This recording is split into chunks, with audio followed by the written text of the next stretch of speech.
This is Larry Zbyszko, wrestling's living legend, and you're watching Monte and the Pharaoh.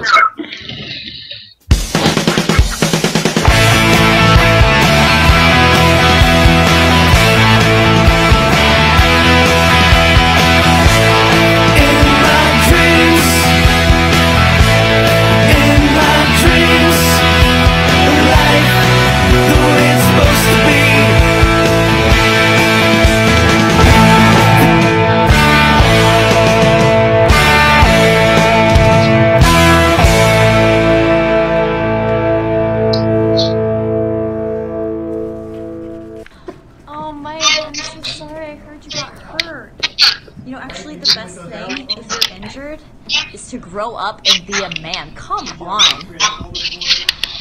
All right, welcome to another episode of Monte and the Pharaoh, seen only here on Village Connection Radio, live from Rockstar Studios. To my right is none other than the star of the show, Jimmy Pharaoh. Jimmy, how are you? Good evening, folks. Another week. And at the board is none other than co-host of Mill and a Rockstar, co-host of the In Crowd, station manager, producer extraordinaire, Mr. Stephen Miller. Hello. Hello, how are you? So, real quick, we have a special guest who we're going to announce in a minute, but one thing I want to discuss, on last Saturday, Tito Santana was in studio. Guys, what'd you think of the interview with Tito? That ruled. Fantastic.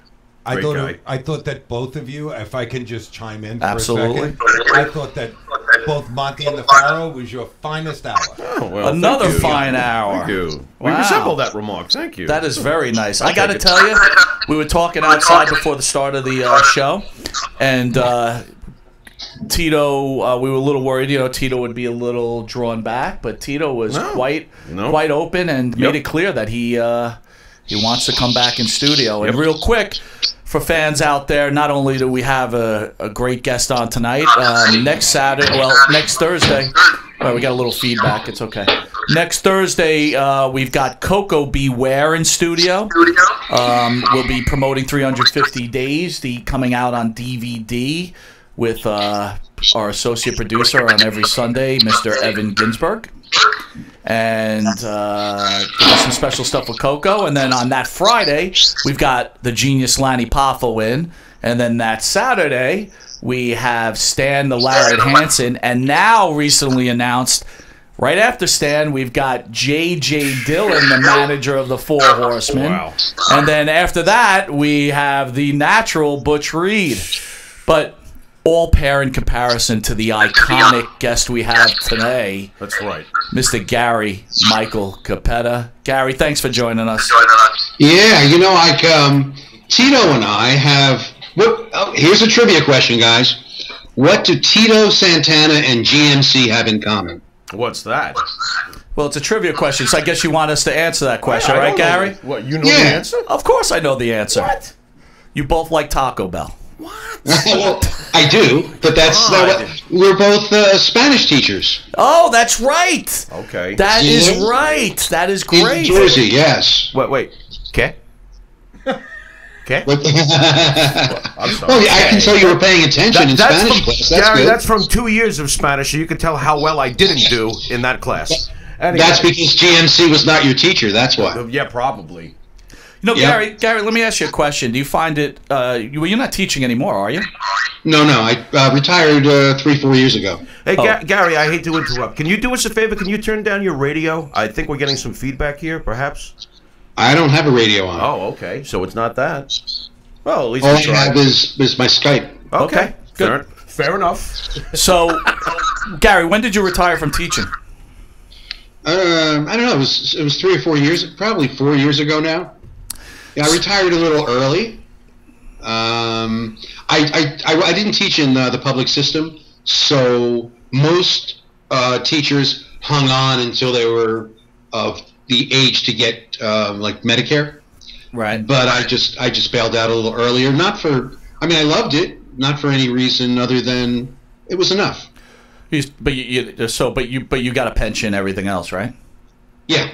So I got a question for you. So you were teaching for a while. Did you see the difference between like the students to like the millennials of today? Is there a comparison like what the kids are like, or how hard they're to teach, or can you share but I want to go one level below that. The difference in the parents. Yeah. And because of the difference in the parents, you had a difference in the kids. Like if there was any kind of entitlement kind of attitude, it was it came from mom and dad. So yeah, a little bit, but I love dealing with the kids. You just keep feeling young. You're more in tune with like pop culture of today. The music and what the kids are into. So yeah, I had a lot of fun. Teaching Spanish it's not only teaching language, it's not only the speaking, it's not only the grammar. You're teaching culture. I taught a course to seniors, Spanish for Business. So we used all of a lot of their vocabulary, like buying a house. So then we're able to review like parts of the house and the furniture in the house and getting a loan. There's no reason why these kids would know how a credit card works. There's no reason why they would know like a checking account from a money market account. And yeah, so you can apply it to today and use their past vocabulary and grammar and everything. It was fun. Do you think the work ethic in today's youth is less than maybe when we were growing up? I didn't find that where I was. I did teach at a school called Christian Brothers Academy. So, these kids were a little bit more primed and focused on their education than maybe they would otherwise. Because, mom and dad had an investment, in sending them there. Not a single Jimmy Pharaoh in that class. I got you. Yeah, okay. Right? Oh, wow. Because I'd be in the back stealing your cigarettes. Oh, look what I got. Oh, my Lord. In fact, back in the day, now I don't know, you'd have to see when Bruce Springsteen's son was high school age, but he almost sent his kids to our school because we were in Monmouth County. So Springsteen lives around there, Bon Jovi lives around there. There's an enclave of nicer houses, but our campus was not walled in, so he didn't feel comfortable security-wise in having his kid come to our school because anyone could really drive on the campus. It has nothing to do with wrestling, but no, it's fine. Well, so that's really interesting. So Bruce, who I love, by the way, I'm a huge Bruce fan, so I don't want anyone to take this the wrong way, but a guy who's like pro the people, he has no problem putting up a wall around the school to protect his kid. I just find it very interesting, that's all. How liberal of him. How liberal of him, yes. Well, if he had made a large enough of a donation, we would have built the wall. Yeah, you would have built a castle if he had given you enough cash. Oh, absolutely. Why absolutely. Not? Now, listen, Gary. That's pretty interesting that you said that because he's probably against building the wall on the southern border. Right. But you can bet he's got a wall around his home. Oh, that's sure. exactly my point. And again, I'm a huge Springsteen fan, but it's funny when people try to protect the general public or try to put their voice in, but in reality, they want exactly what we want for our country, and when they're protecting their kid, they have no problem. He probably had security guards around his kid too. Yeah. I never thought about it that way, but yeah, I guess that's the way it is. UPS just delivered those 2 gators for Springsteen's moat. So, yeah, really. Yeah, pretty much. Gary, before we get into a little bit of your career in wrestling, we've had you on a few times, but we want to kind of revisit it because we've been, the show's been growing thanks to this wonderful network we're on, and from when we were with you a year ago, the fan base is growing at a pretty extensive amount. But when you're teaching children, do the parents have a problem with you being like involved in professional wrestling? Is it like they don't take you seriously, that type of thing? No. I did my best to keep my announcing life separate from my life and education. Mm-hmm. But in my early years, when I was with WWE now, I was actively teaching, and I was on TV every Saturday night. I was, back in the 70s and into the 80s. So, of course, the kids knew and the kids watched, but it was kind of intimidating for them, I guess. But anytime, like a kid asked me a question about it, just so it wasn't during class time, we'd just, chat in the hallway or on the library, wherever. Because I think it's good for them to see different facets of adults that they deal with. But no, it was, no, they always just, even the parents, the other teachers kind of laughed a little bit, but they just thought it was pretty cool. Yeah, no problem. I bet you it helped you connect with them a little better too. I would think. Yeah, I would think so. I mean, I don't know what it was. It's hard to get in their head, to know what they're thinking. But yeah, it was not a problem. We would have been the biggest marks for him. If he was our teacher in junior high, oh my God. Absolutely. Forget it. I can't, before the Pharaoh hits his shtick. My shtick? I can't help but see that banner behind with the great Pedro Morales, who we lost recently. Yeah. Any thoughts on him? You want to share a story? Yeah. Pedro was a gentleman. Pedro, especially during his championship reign, but even before and after, he would always come dressed. He'd come to the arenas dressed in a sports coat, a dress shirt, and dress pants. It's just always a really professional individual and someone that I really liked a lot. I did go and pay my respects at his at the wake that they held, and Bob Backlund was there talking to his wife, and yeah, he was special. Here's another little story. Years ago, my uncle was he was not a wrestling fan, was admitted into the hospital, and he was in a 2-bedroom, and so he just started chatting, like you would with your hospital mate. And who was it but Pedro? Wow. And so when my uncle found that out and realized it, he mentioned, that he was my uncle, and Pedro said, oh, yeah, send him my regards. So that was pretty cool. Do you feel that someone like Pedro has been somewhat swept a little bit under the carpet by Vince over the years? I mean, of course, his recent passing, that at least they acknowledged and gave him a brief tribute, but do you feel guys like Pedro are almost disrespected a touch by being somewhat swept under the carpet by Vince? Is it just because it's so long ago?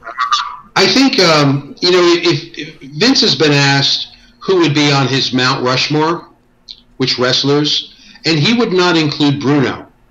And the reason is because the way he rationalizes, the way he thinks about it, that was his dad's promotion.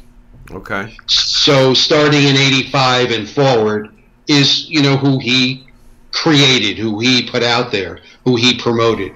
And I sort of can understand that. Right. WrestleMania is almost his book of Genesis. I have no idea why I just tied religion into Vince McMahon, but it seems like it all begins with In the beginning, Vince McMahon created WrestleMania. Well, I'm going to challenge you both on this. My feeling... We're challenged, Gary. Get ready. Go on. My feeling on this is, look, Bruno took a giant crap on Junior 100 times over.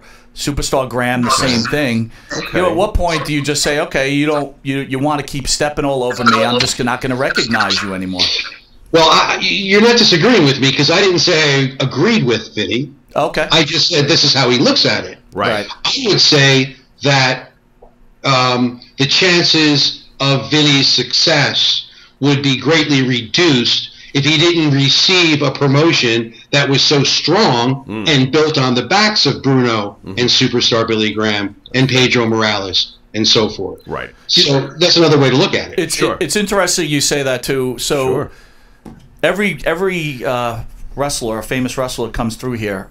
When you compare senior and junior, they've got nothing but great things to say about senior. Yep. Can you compare the two, Gary?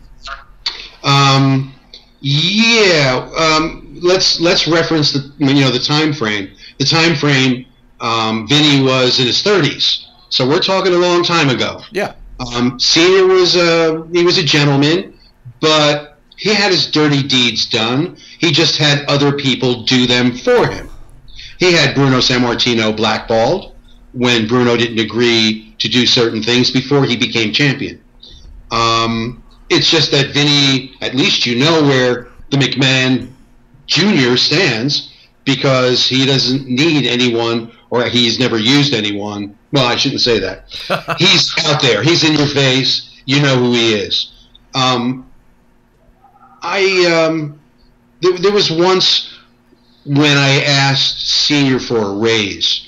I was doing the weekly television for WWF, the syndicated show, and that was a ballsy thing to do. I don't think anybody would ever ask him for a raise. I really didn't think of it that way, but now that I reflect back. So there was this little office at the Hamburg Fieldhouse, which is where we used to tape the WWF TV All-Star Wrestling. And he was there, Arnold Skolin was there, Gorilla Monsoon was there, the co-owners.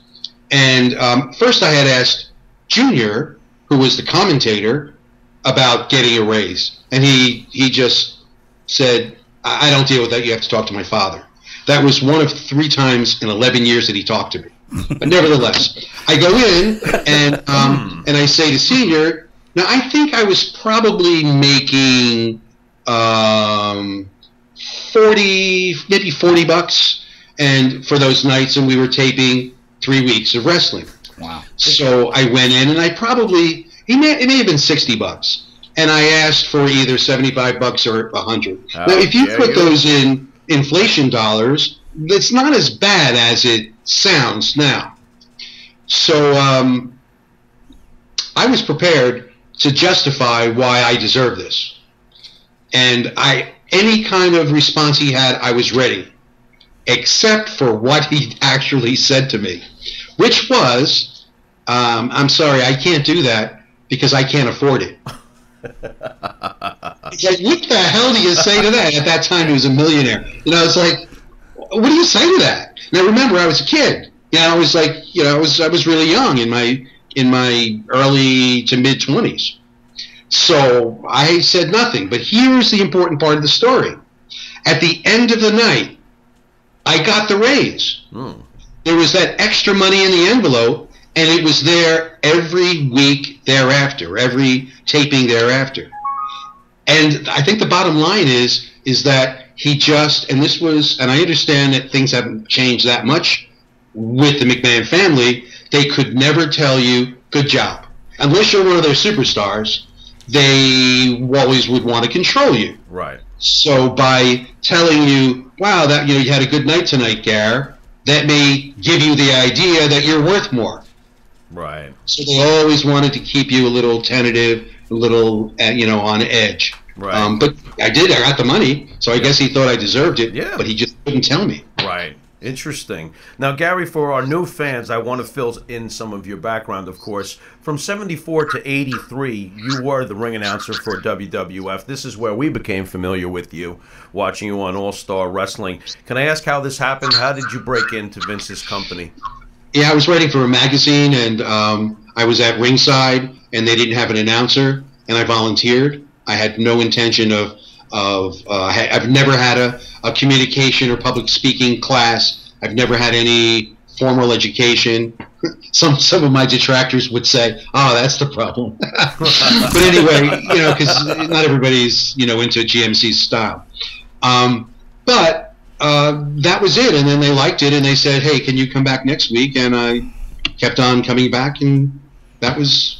I just fell into it. So it could never happen today. So you just developed your own style ring announcing? You had never really thought about it at all? It just happened? And did you pattern yourself after anybody, like ring announcing? There's got to be somebody you might have, you know, looked up to.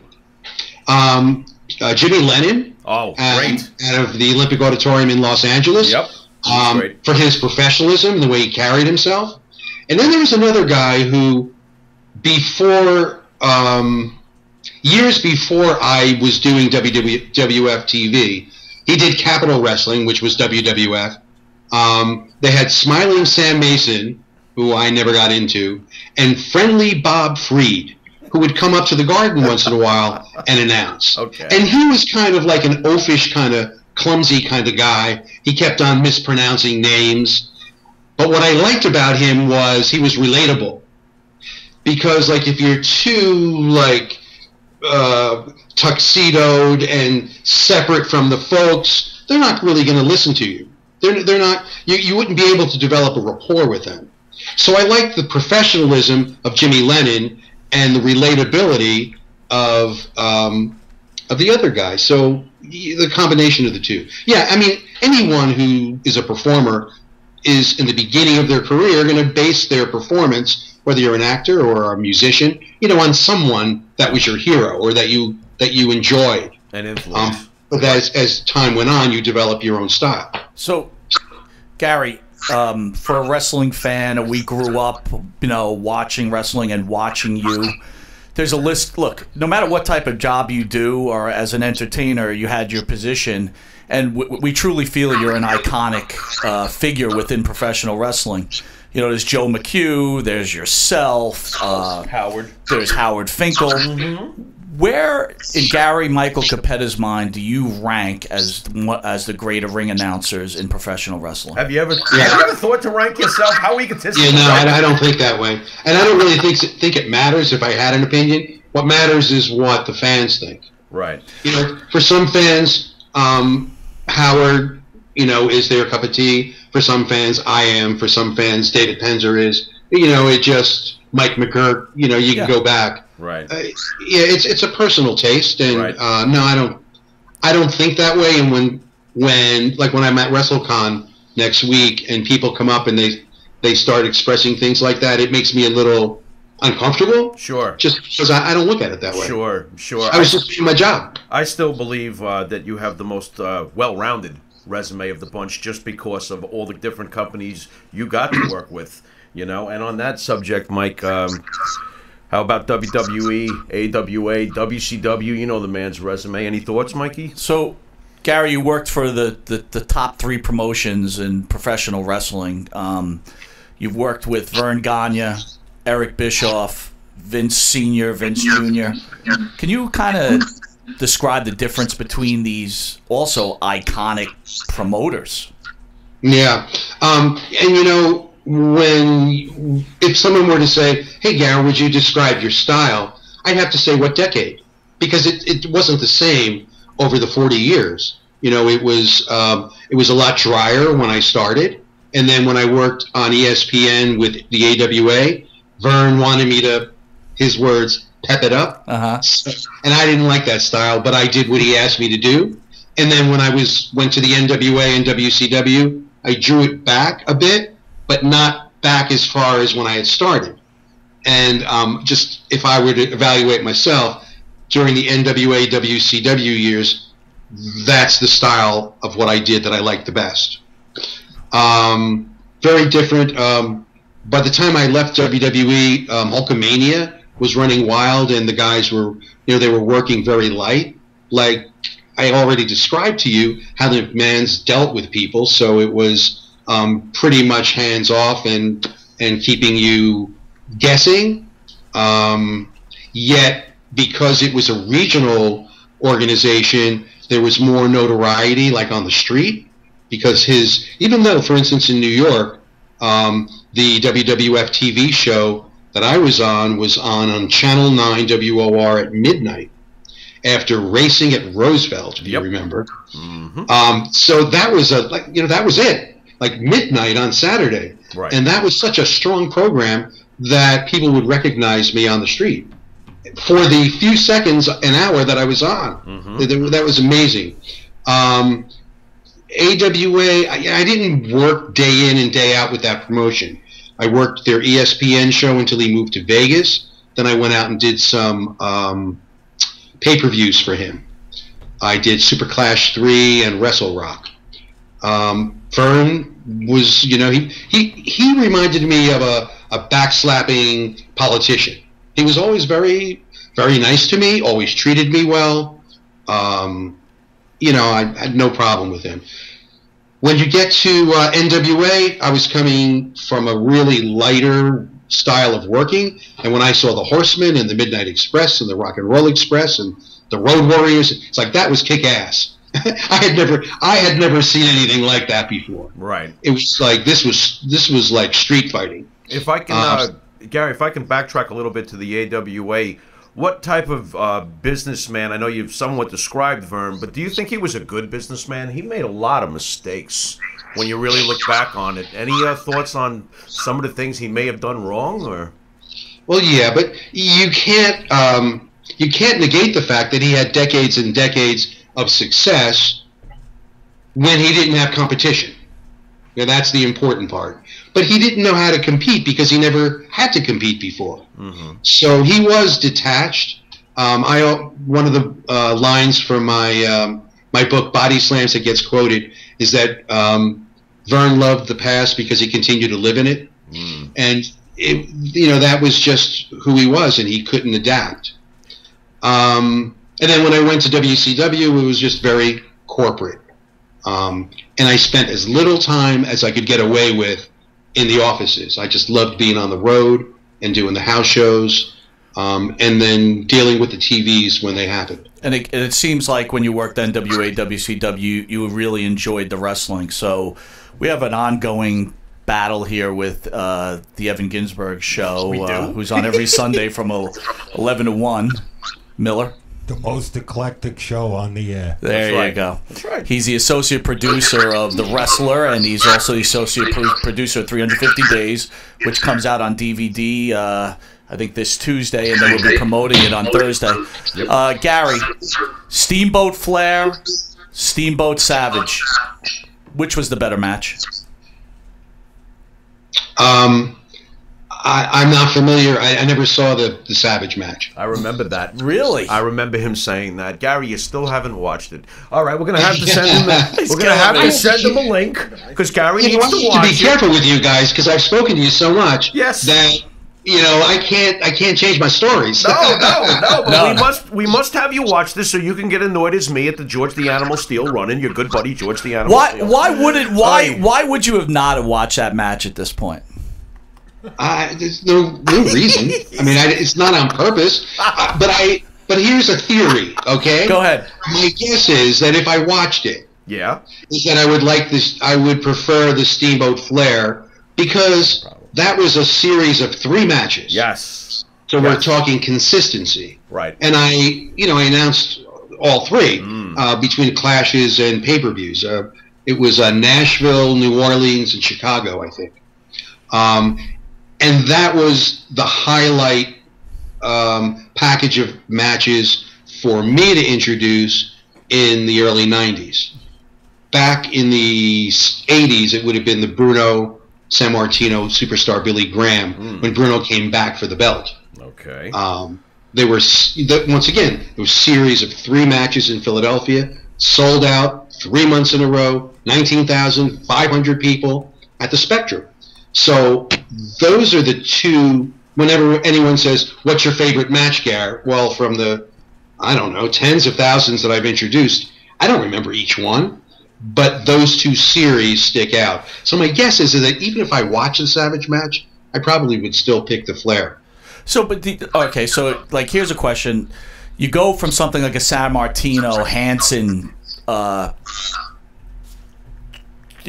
match series, and then you go to something like a Steamboat Steamboat Flair trilogy. Completely different approaches. How do you feel like as an announcer and a wrestling fan? Because those guys played to about 4,000, 5,000 people for those 3 big matches.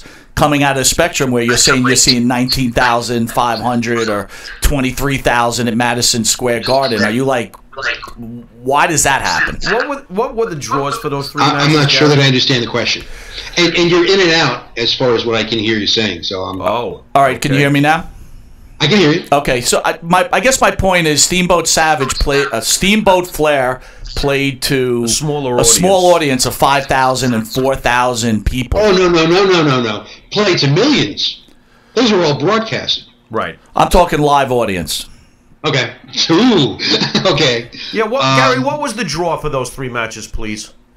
I don't know off the top of my head, but okay. I know it off the top of my head. 4,300, 5,000, and about 5,200. Wow. And so coming from the Northeast, where you're playing to 19,000 and 23,000, what are you thinking? No, that's not. It doesn't play for me. It doesn't matter.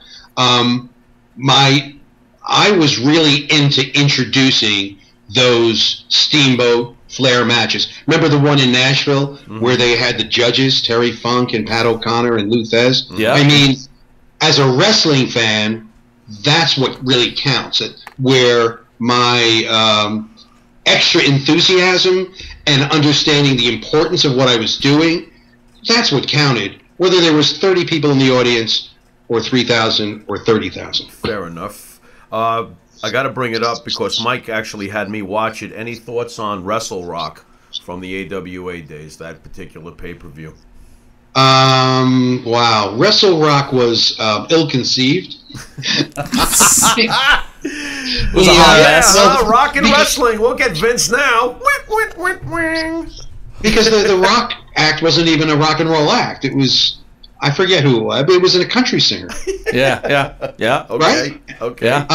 It was huge. You know, obviously it was a huge venue, the Hubert H. Humphrey Metrodome, but not nearly filled. I mean, a lot of empty seats. Right. Yeah, I wasn't totally, impressed with that. It was a lot of great talent on it. But yeah, I don't have many memories of that. Compare the talent level of the AWA at its best to WCW. Are they? AW Vern had an incredible roster when I was there. Oh yeah. Yep. Let's see. Well, he had the Road Warriors. He had the Freebirds. He had Stan Hansen. He had Rick Martel, Nick Bockwinkel, Larry Zabisco. He had Kurt Hennig and Scott Hall. Scott Hall coming up. Scott Hall, right, as a tag. Wow. He had Sergeant Slaughter. Rock and Roll Buck Zumhoff. Harley Race. You had to go there, right? I had to. I'm Holy sorry. Transistor Radio, Batman. I think he opened Wrestle Rock, in Yeah, fact. that's not all he opened. Oy, stop.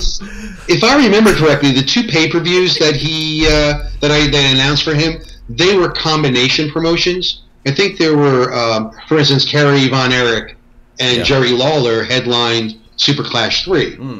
So wasn't he in partners with Lawler at one time? Yeah. Or they not partners, but they combined forces. Yeah. Yeah. So they're incredible talent. Just Jimmy Garvin and Precious. Yeah. Yeah. I mean, Bob Backlund was there for a while. He had an incredible roster.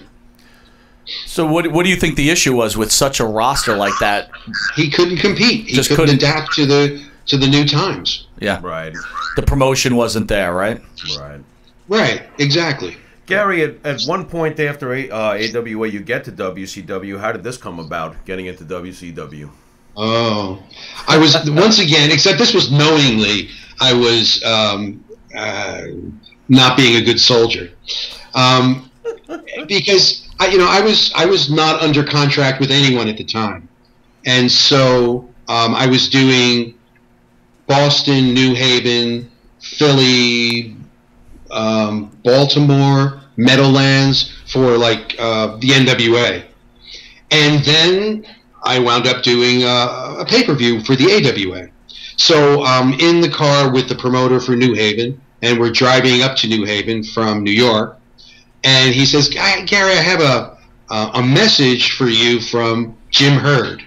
Now, Jim Hurd was the boss at WCW when I started there.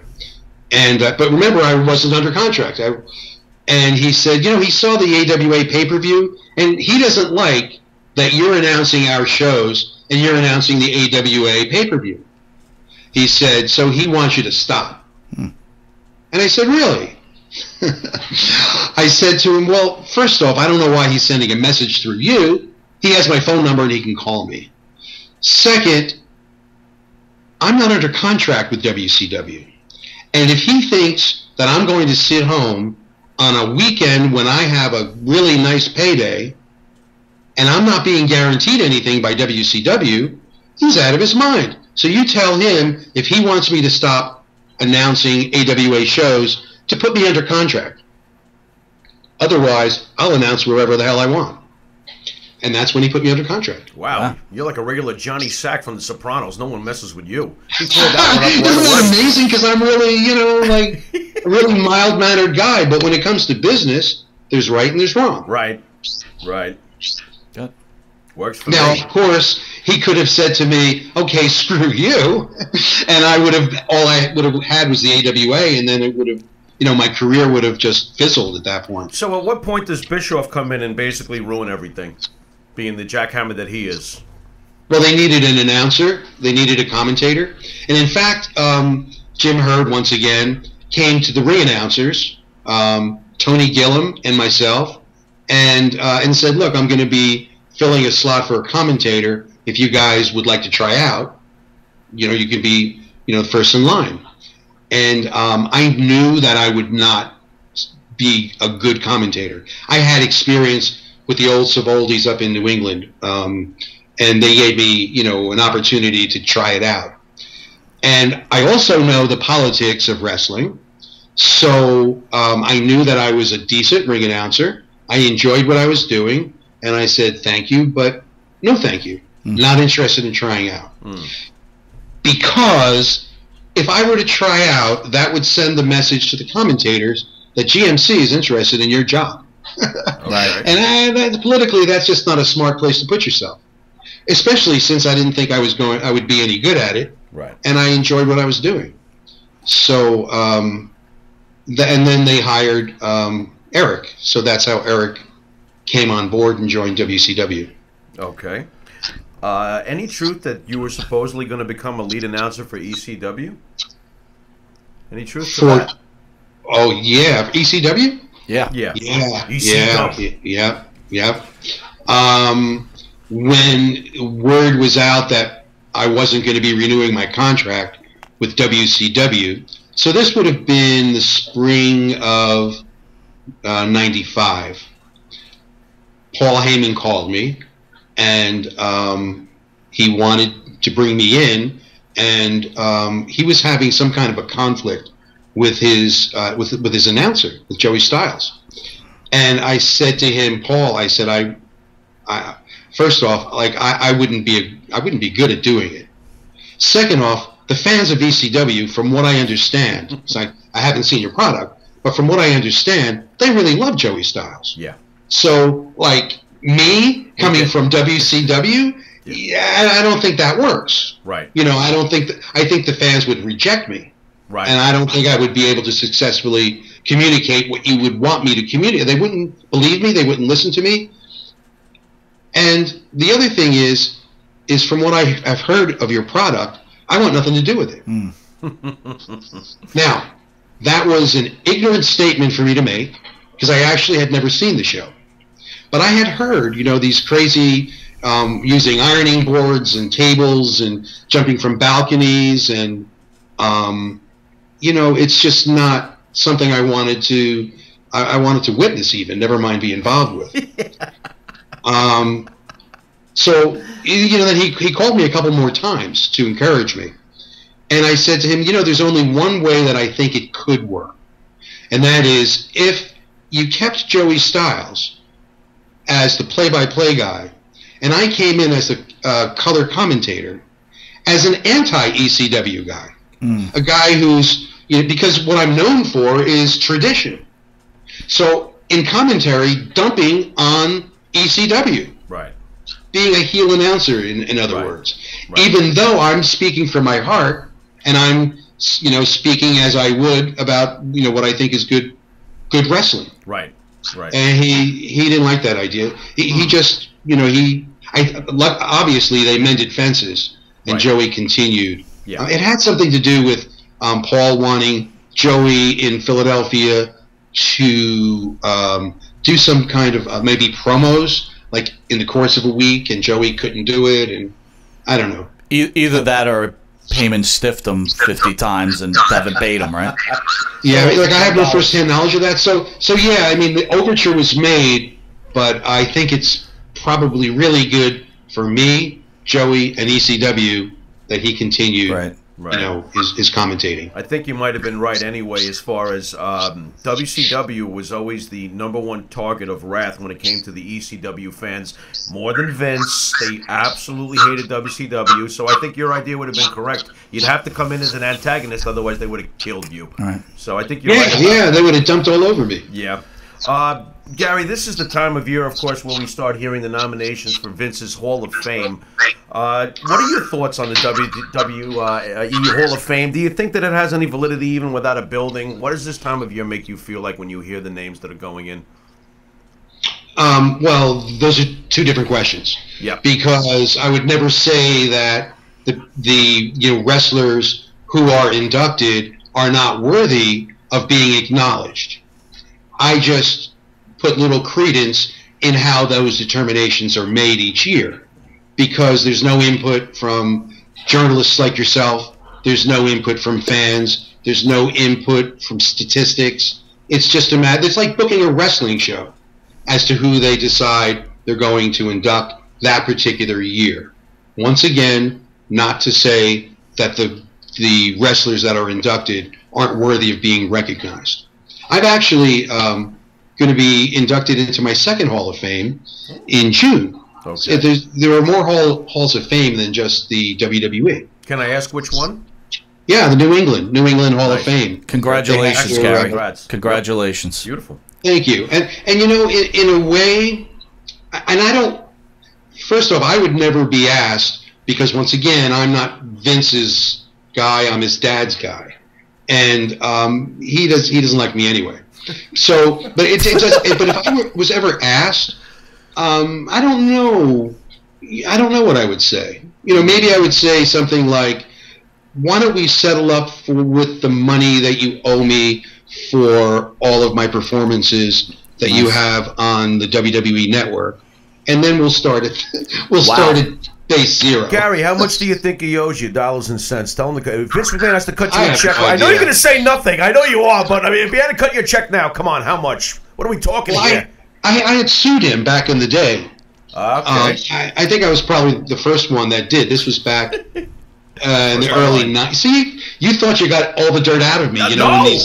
It's endless. It's just It endless. seems to be. Real quick, Gary, though, we had Billy Jack Haynes in studio a couple weeks ago, boy. and he did claim that Vince McMahon has killed numerous wrestlers throughout their career. Are you worried that your life may be in jeopardy at this moment? No, I don't. I'm not worried about it. Gary, Wait a minute, Gary. I think I see Vince right behind you. You're fired. Gary, And I don't. I give him all the props in the world for what he's created. What a machine! I mean, it's just amazing. What he has going there. The guy's not a billionaire for nothing. Gary, can I ask you quickly about your health, if I may? The last time we checked in with you in an on-air interview, we were parading you around in a coffin in Manhattan. I don't know if you remember that. We had you on top of the car, kind of like vacation. You're going to ask me about my heart attack as I sit here smoking. Yeah, how you feeling there, bud? Is that what you're waiting for? I feel great. You feel I'm fine. Good. Excellent. Good enough. Yeah. Fair enough. Gary, do I look okay? Do I look like I'm dying? No. You look good. Oh, you look great. Oh, okay. There we You go. look good until Vince touches you. Then I don't know what's going to happen to you. Yeah. Can you tell the fans about your upcoming shows and what they could expect from going to your show? We caught your show a couple of years back, or a year and a half back, I think, right in Queens, and we had a wonderful time. Yep. What could fans expect? I'm off the road right now with the stage show. Okay. And I've got a really busy April coming up. I'll be at WrestleCon in Midtown Manhattan in WrestleMania weekend, the Friday and Saturday. Then the next weekend, on April 13th, I'll be in Woodbridge, New Jersey for a benefit signing. And that night in Nutley, New Jersey for IWF, it's another benefit, and I'll be doing a guest ring announce. Wow. I'll be introducing one of the matches. And then the next weekend is Easter, and I'm off. And then the next weekend, the last weekend, it's the 27th. I Play America in Freehold. They've got an 80s wrestling convention. Wow. And I'll be there, and at my booth will be Barry Horowitz and the Glow Girls. And the Glow Girls. Uh-oh. I'm there. I'm hanging out with the Glow Girls on the 27th. Is Hollywood going to be there? Oh, here we go. What's that? Is Hollywood going to be there? Hollywood. Didn't you say Glow Girls? She's one of the Glow Girls, Gary. Oh, I'm thinking Hollywood Hogan. No, Hollywood, the Glow Girl. I'm not sure which of the. There are three that are coming in for the promoter that I'm working with. For me, you have to clarify that. So when you get a chance, post that information. Hollywood can't be there, but Greenlawn's coming. I don't know if you heard. Great. Never mind. Yeah, but you're thinking of Hollywood 40 years ago. Oh no, I'm thinking about Hollywood of yesterday. He met Hollywood Oh, recently. she looks good. He was quite excited. I had to calm him down and give him some meds. Hey, I'll tell you what, she looks as good as now that she did 40 years ago. Well preserved? Well preserved? Yeah, Yes. something like that. Yeah. Gary, we got Stan Hansen, Lanny Poffo, J.J. Dillon, and Coco Beware coming in. I don't know what kind of interaction you've had with any of the four, but if you have, can you share a story about any of them? How about Hansen? Sure. Stan Hansen, I introduced, I brought his match to the ring when he won the AWA World Heavyweight Championship at the Meadowlands when he beat Rick Martel. Yep. I've had quite a bit of both in the WWF and then the AWA. I don't know whether Stan would remember me, but I introduced a lot of his matches. He almost knocked my front teeth out. That shouldn't surprise you. No. But after the championship match at the Meadowlands, Vern had asked me to interview him. And Stan Hansen, like Gorilla Monsoon, they didn't have very good eyesight. So and they didn't wear contact lenses in the ring either. So I'm interviewing him, and he goes to grab for the mic, and the microphone smacks me in the mouth, and then that was it. I was almost knocked out, and he just took it from there. Wow. Coco Beware, I've never had the pleasure. J.J. Dillon, I worked a lot with J.J. and have a great deal of respect for him, in the NWA and WCW.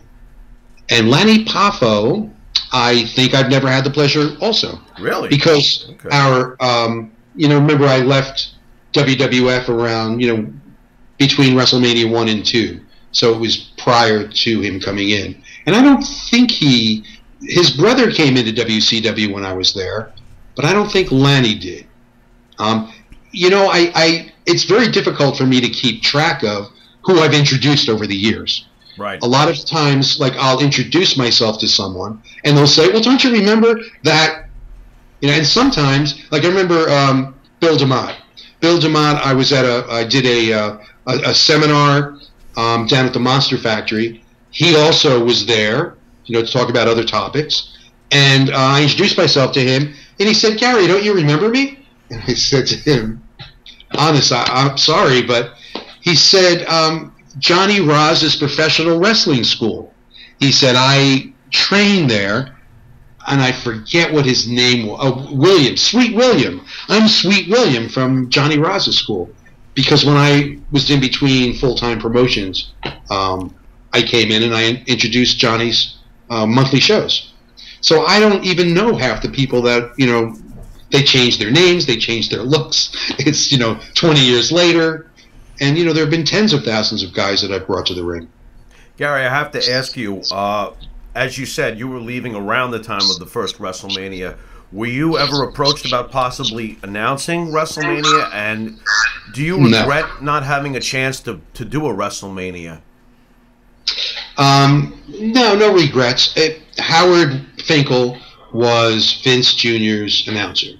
So there was no doubt that, he had, after they moved the TVs from the Pennsylvania area and they brought them up to Poughkeepsie, then Howard was, the TV announcer. And that was understandable. Right.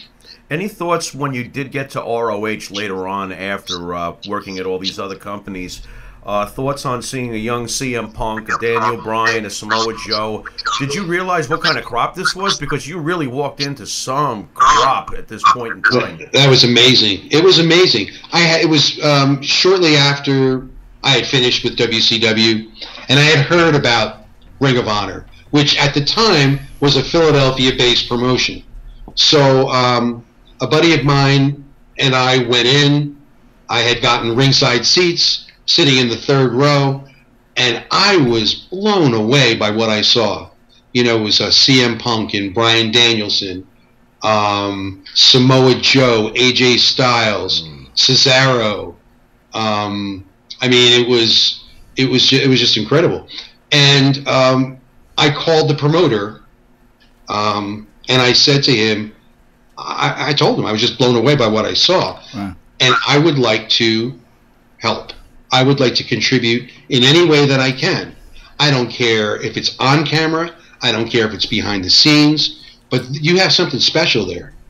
And that's when I started. He called me a couple weeks later and said, Garrett, I said to him, the only thing I will not do is I won't ring announce. Because I've done that. I want to do something different, something more creative. And that's when he called me and said, how about doing some backstage interviews with us? And I said, sure. And I had a great time with that. I love Ring of Honor. Gary, we've got about 5 minutes or a little less. Do you think wrestling today has lost its glamour? Or is it because, the three of us are older and we looked at the wrestlers a different way when we were younger, and now we're just older and we kind of, just don't look at it the same? Are we jaded? Well, that's a funny word, because I would say it's more glamorous. But that doesn't mean that the wrestling's better. I would say that today's wrestlers are much, much more athletic than the wrestlers that I introduced when I broke in, for the first couple decades. The presentation is very different. I think we're really fortunate that we have a selection of promotions from which to choose. If WWE is not your cup of tea, Ring of Honor maybe, or New Japan, or you can all of the independent promotions. I'm a huge advocate, as you know from seeing my stage show, where I spend a time dedicated to the independents, because that's where the stars of tomorrow are right now. There's certain concepts that I don't understand, but WWE, for instance, they're not aiming to provide a product that you and I were brought up on. So it's not like they can't do it or they don't know how to do it. That's not what they want to do. They want to give you a festival feel. It's like going to a concert. I went to a WWE show live last week in Trenton, because if I'm doing these interviews, people ask me about the product. I think I need to go see it. And I check it out on TV too. And I don't know how they get away with what they get away with. For instance, on the Road to WrestleMania logo for Trenton, New Jersey, they have 6 wrestlers pictured. Only 3 of those 6 were there. I don't get that. Right. I don't understand that. Right. The first match was like the co-main event. That I don't understand, because traditionally you build up to the main event. Right. Drew McIntyre shouldn't be, in my opinion, the way I look at it, and not that it's right, but that's just how I was brought up. He shouldn't be there with one of his main adversaries in the first match. Right. Then Elias came out, and I like Elias, and Elias starts strumming, and then Finn Balor interrupts him. Then they sing together. Then Elias attacks him. They punch each other a few times, and that's it. So you don't even get a match with Elias or Finn Balor. I thought they were advertising that you were going to see them wrestle. I don't get it. And it was only 40% filled. So maybe the other 60% agree with me. You know what I'm saying? Like, I'm not even sure why the 40% that go, how they're gratified, other than they're seeing TV stars. They're seeing reality stars in person. Right. Because most of the time is spent walking up to the entrances and taking selfies with the fans. I mean, there's just as much time spent doing that at these live shows as wrestling. Right. It's just different. It's different, and I mean, and the intensity that I see on Monday and Tuesday nights on USA wasn't there. So it's like going to see a band and they're underperforming. That shouldn't be. Right. And that is one thing, regardless of what I think of tradition versus the new presentation. You should see what you're seeing on TV. Right. Because that's what they're advertising off of. Right. And I don't think you should be let down. Right. And entrances are actually more over than wrestlers themselves sometimes at this point. I mean, imagine going to see a band that you like a lot, and he plays all of his most recognizable songs up front. Right. It's like, what's that all about? Right. There's a reason that a show is structured in a certain way. Mm-hmm. You mean we shouldn't start with Stairway to Heaven? You know what I mean? That's the idea. Yeah. Gary, real quick. That's what they do. I don't get it. Yeah. And I don't know whether it's just that arena, but another thing is they say ticket prices start, and their ticket prices are, I think, very reasonable. Mm. But nevertheless, and this is not about the money. Ticket prices start at X amount of dollars, but they don't sell those. You can't buy those. I suppose they'll open them up after everything else sells. Well, how can you advertise that's what ticket prices start at, and you can't buy them? Yeah. So the advertising is, and it doesn't matter. I was even beginning to accept that I didn't even know who was going to wrestle who, which is weird to me. You know, just that I'm going to see for sure these 4 pictured wrestlers, 6 pictured wrestlers, and then 3 of them never showed. So. And it's not that they didn't show, it's that they weren't booked. Right. Real quick, we got about 2 minutes. Thoughts on the women's evolution? Oh, wonderful. Wonderful. I do wish, I understand why they did what they did, but it would have been more meaningful, I think, for there to be a one-on-one Ronda versus Becky. Yep. I don't like the idea that you can lose your title but not get pinned or submit. I don't like that. Well, we keep saying the WWE seems to feel, or they don't trust their wrestlers to have a great one-on-one match. They seem they have to fill it with a bunch of people and make sure that they could get the most. I don't know. It just seems like they don't trust the wrestler to have a great match. I don't know, because the talent, they do a great job. I mean, they're really talented, really, and they on TV, for TV at least, they work really hard. I couldn't say that. There was one match that was outstanding at the live show, and it was the Revival versus the Glorious Team. Oh man, those guys, they slew it, and they had the fans in the palm of their hand. Yep. And that was old school, traditional, hard hitting, just terrific tag team wrestling. That's what the Revival is, and of course it's weird. They have the belts, but it's been the most invisible, uneventful title reign. They haven't put them over at all. I want to choke Vince. All right, Gary, real quick, I just want you to again promote where you're going to be for WrestleCon. When I'm at WrestleCon, I'm going to have WCW posters, pay-per-view posters. I'm going to have old school WWF posters for sale. I'm going to have my book and pictures. You can come by, post for a picture. I'll sign the WWE Encyclopedia, whatever you have. And I'm also doing voice recordings for your mobile device. Wow. So that someone will call you and I'm sorry, but Michael's not here. He's down for the count. And, you know, this is Gary Michael Capetta in my re-announce voice using wrestling vernacular. Okay. So those are the 3 features in Freehold, New Jersey, the last weekend of April, and at WrestleCon. Pictures, signing, voice recordings. I can't wait. Sweet. Thanks, Gary. As always, thank you for joining us. I could listen to you for hours.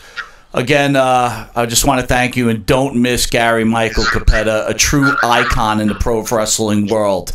Gary, thanks again. And for the fans out there, this has been Monte and the Pharaoh, and we'll see you next Thursday with a big event. Coco Beware will be signing autographs from 7 to 8, and then he'll be in studio for an interview from 8:05 to 9 p.m. I know Mr. Miller's looking forward to that. And yes.